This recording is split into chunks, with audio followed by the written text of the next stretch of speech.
ये वीडियो अभी तक के जितने भी वीडियो हमने इस चैनल पे बनाए हैं उसमें से सबसे इम्पॉर्टेंट वीडियो है। मेरा बहुत ही खास वीडियो जो आपको इतनी लर्निंग देगा शेयर मार्केट के लिए कि आप भी खुद चौंक जाएंगे कि ये सब आपको पहले क्यों नहीं पता था। अजय शर्मा जी का G2G मॉडल हम डिस्कस करेंगे, जिससे किसी शेयर का जो जर्नी होता है वो कैसे बढ़ता है और कैसे गिरता है, कोई भी शेयर का प्राइस कैसे बढ़ता है और उसके बाद क्यों गिरता है, वो सब कुछ आपको बहुत ही आसान तरीके से समझ में आ जाएगा। आपको लगेगा कि ये सब कुछ इतना आसान है, और है भी इतना ही आसान। चीज़ों को जब आप उतना सिंपल रखेंगे तो आपके लिए शेयर मार्केट बहुत आसान हो जाएगा। तो आप ये वीडियो पूरा देखिए और समझने के लिए कोशिश कीजिए। बहुत ही सिंपल लैंग्वेज में मैं ट्राई करूँगा समझाने के लिए अजय सर का ये G2G फ्रेमवर्क है क्या। तो ये G2G फ्रेमवर्क बताता है कि कोई भी शेयर का प्राइस कैसे बढ़ता है और कैसे गिरता है, और हमें कब खरीदना चाहिए और कब बेचना चाहिए। तो शुरू करते हैं। Welcome to trade with books. मेरा नाम है विकास और आज हम डिस्कस कर रहे हैं G2G model of Ajay Sharma sir. तो देखो, कोई भी जो शेयर का प्राइस होता है वो सबसे पहले तो आप समझो कि दो चीज़ों से मिल के बना होता है, पी रेशियो और ईपीएस। ईपीएस मतलब अर्निंग पर शेयर। एक शेयर के पीछे कंपनी कितना पैसा कमा रही है, ईपीएस अर्निंग पर शेयर वो होता है। screener.in जो वेबसाइट है वहाँ पे आपको ये नंबर आसानी से मिल जाता है, ईपीएस, जो कि हमने पहले भी बहुत बार चर्चा की है। तो जब आपको पता है कि कंपनी का ईपीएस कितना है और उसका पी रेशियो अभी मार्केट कितना दे रहा है, तो आप दोनों को मल्टीप्लाई कर दीजिए, गुणा कर दीजिए, और आपको जो नंबर आएगा वही होता है शेयर का प्राइस। तो हम एग्जाम्पल के तौर पे समझते हैं कि किसी शेयर का प्राइस चल रहा है अभी 75, तो उसमें दो चीज़ें होंगी। उसमें एक होगा ईपीएस। ईपीएस मतलब कंपनी कितना कमाती है एक शेयर के पीछे। तो मान लो कंपनी कमा रही है 5 रुपये एक शेयर के पीछे, और मार्केट उसको पी रेशियो दे रहा है 15। कितना दे रहा है? 15 का। आप इसको एक कोई भी कंपनी समझ लीजिए कि ये जोमेटो का शेयर है। अगर जोमेटो का शेयर 5 रुपये कमाता है अपने एक शेयर के पीछे, मार्केट में हो सकता है उसके 1 लाख शेयर हो और टोटल वो 5 लाख कमाता है, तो एक शेयर के पीछे कितना कमाता है? 5 रुपये। 5 रुपये अगर वो एक शेयर के पीछे कमाती है कंपनी, अर्निंग है उसकी, और मार्केट उसको 15 का पी रेशियो दे रहा है, प्राइस टू अर्निंग रेशियो।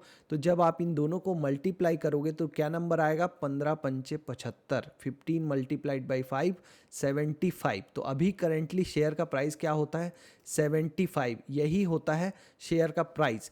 लेकिन जैसे ही इसकी अर्निंग बढ़ेगी, अब यहाँ देखो अब क्या हुआ, अर्निंग 5 रुपये से बढ़ के हो गई 10 रुपये। 5 to 10 डबल हो गई अर्निंग। ठीक है, तो मार्केट भी क्या करेगा? अब मार्केट उसकी पी रेशियो को बढ़ा देगा। इसी को बोलते हैं पी एक्सपेंशन।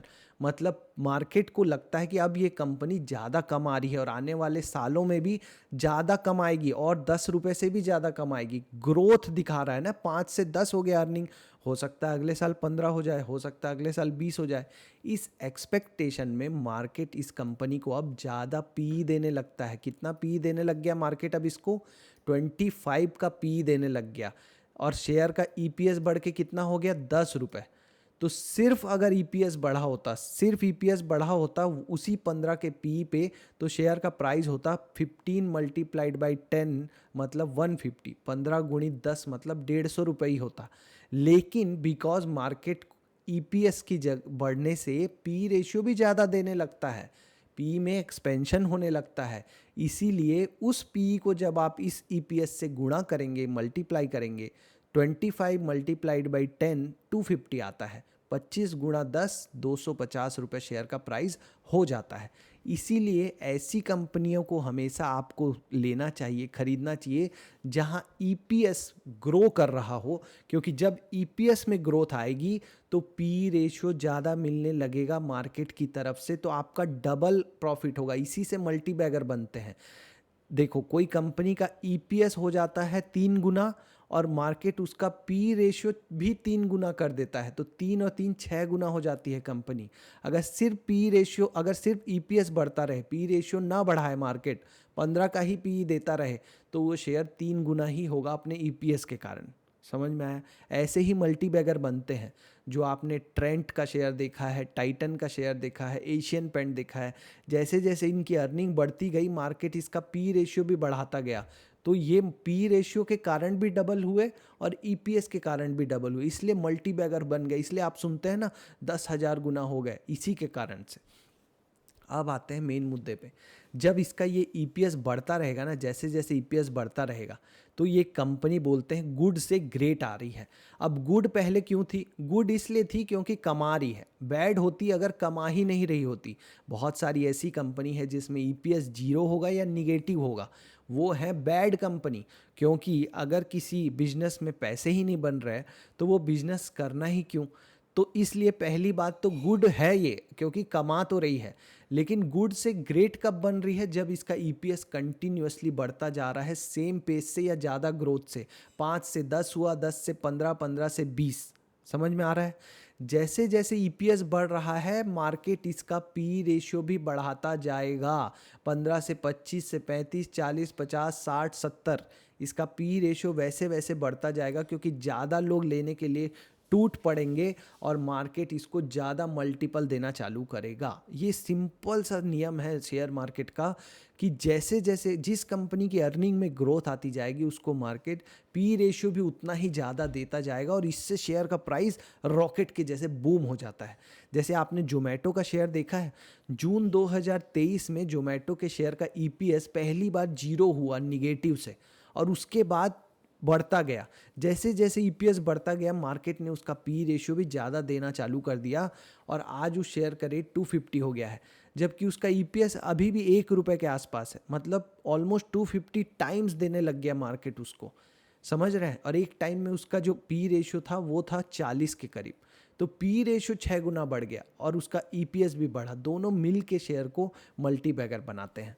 तो आपको देखना है ऐसी कंपनी जो यहाँ पे ग्रोथ दे रही हो, पिछले साल से ज़्यादा ग्रोथ या सेम ग्रोथ, ठीक है, सेम ग्रोथ मेंटेन करके चल रही हो कंपनी ईपीएस में। और ईपीएस हो, पहली बात तो ईपीएस निगेटिव नहीं होना चाहिए। बहुत सी भंगार कंपनी है इंडियन मार्केट में या सारे मार्केट्स में होती हैं जो नहीं कमा रही, इनका ईपीएस जीरो है या निगेटिव है, उनसे तो दूर ही रहना है। दूसरी बात, ऐसी कंपनी लेनी है जिसका ईपीएस बढ़ रहा हो, तभी बढ़ेगा ना जब बिजनेस अच्छा कर रहा हो। उसी में तो आप बिजनेस में मालिकाना हक ढूंढोगे। तो दूसरी बात, ऐसे बिजनेस ढूंढने हैं जो गुड से ग्रेट जा रहे हैं। तो हमारे G2G में पहला G2G क्या है? Good to great. कोई भी बिजनेस गुड टू ग्रेट जब बन रहा हो, पहली बात तो वो गुड हो, बैड नहीं हो, और गुड से ग्रेट बन रहा हो, तब हमें इन्वेस्ट करना है। ठीक है, अब आगे बढ़ते हैं। निकलना कहाँ है, सेल कहाँ करना है?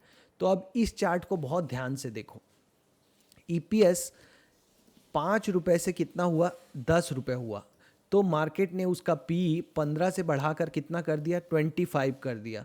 तो ये दोनों मिलके 25 का पी और 10 का ईपीएस मिलके शेयर को कितना प्राइस देने लग गया? 250। तो अब शेयर का जो प्राइस होगा मार्केट में वो 250 रुपीज़ हो गया।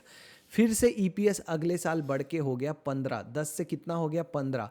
तो मार्केट ने भी उसका पी रेशियो 25 से बढ़ा के कितना कर दिया? 35। अब दोनों मिलके शेयर का प्राइस हो गया 525। Next year again EPS increase हुआ 20 पे, सेम प्राइस बढ़ के हो गया 1000। देखो यहाँ पे, क्योंकि पी रेशियो भी मिलने लग गया 50 का।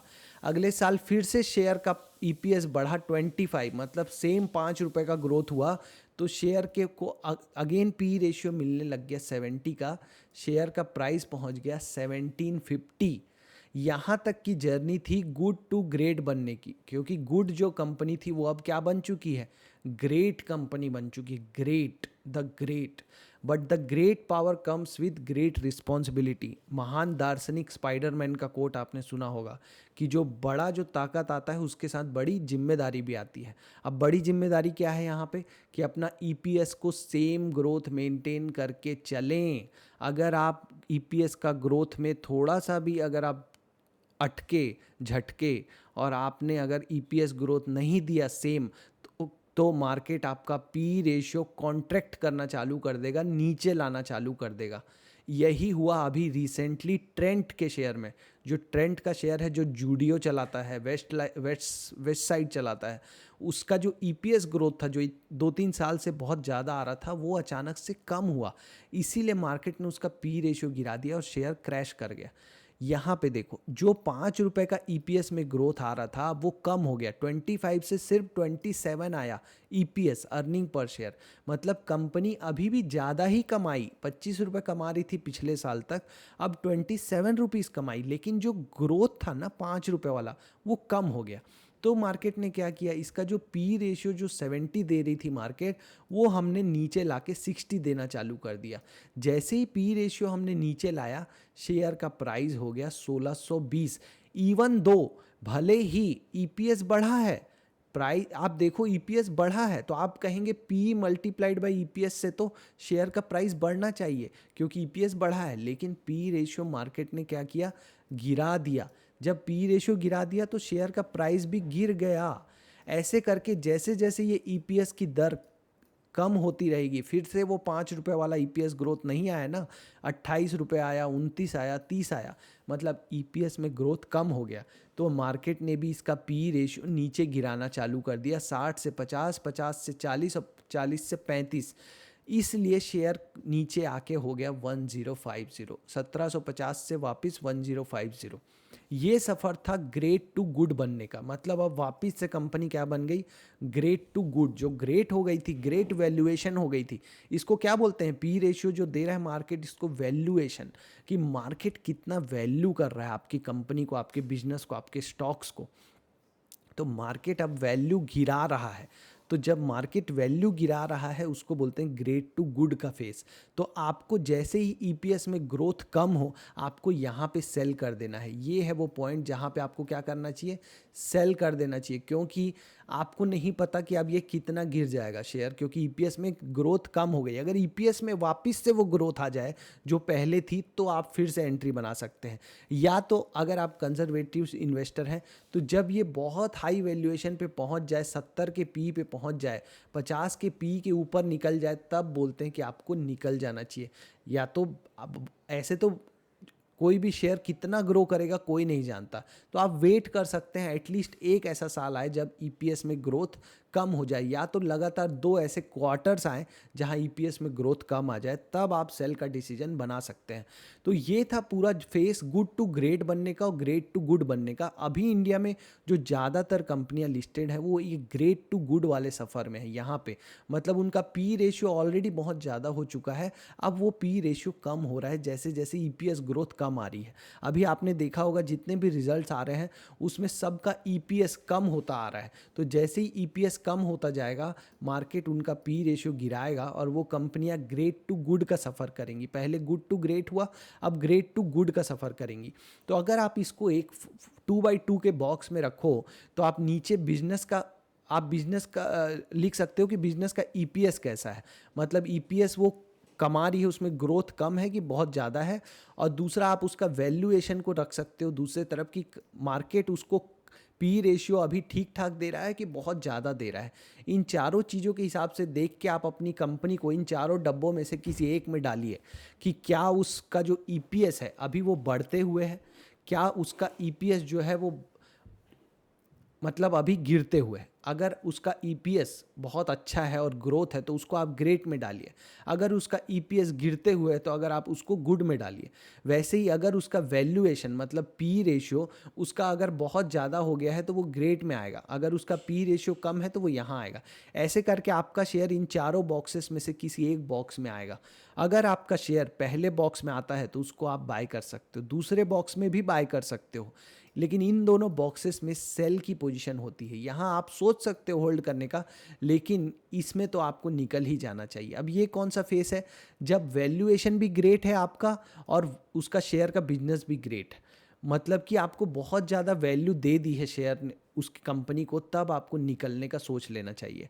अगर कंपनी अभी ग्रोथ फेस में है, जो ये वाला फेस है जहाँ ईपीएस भी बढ़ रहा है और पी रेशियो भी बढ़ रहा है और अभी पी रेशियो डिसेंट है, मतलब 15, 20, 25, 30 के आसपास है, तब आप रुक सकते हो। या तो एक सिंपल सा मैट्रिक्स है, जितना परसेंट से आपका ईपीएस ग्रो कर रहा है उतने से कम पीई हो तो आप रख सकते हो। मतलब अगर 30% से आपका ईपीएस ग्रो कर रहा है और पी रेशियो भी 30 या 30 से कम है तो आप उसको रख सकते हो। अगर पी रेशियो ईपीएस ग्रोथ से बहुत ज़्यादा हो गया है, 60, 70, 80, 90 हो गया है, तो आप सेल करने के बारे में सोच सकते हो। तो ये था पूरा G2G मॉडल अजय सर का। होप आपको वीडियो एक्सप्लेन जो मैंने किया वो आपको समझ में आया होगा, आसान लगा होगा। अगर लगा है तो आप अपने फ्रेंड्स के साथ शेयर कर दीजिएगा जिनको ये नॉलेज नहीं है कि शेयर का प्राइस कैसे बढ़ता है और कैसे गिरता है। वो सोचते हैं सिर्फ कुछ भी होने से बढ़ जाता है, कुछ भी होने से गिर जाता है। फंडामेंटल्स नहीं देखते, सिर्फ चार्ट देखते हैं। चार्ट्स देखना भी ज़रूरी है, लेकिन ये जो बेसिक कॉन्सेप्ट है ईपीएस पी रेशियो वाला, ये बहुत ज़रूरी है। होप आपको अच्छा लगा होगा video. Consider subscribing the channel. मिलेंगे नेक्स्ट वीडियो में। All the best, bye bye.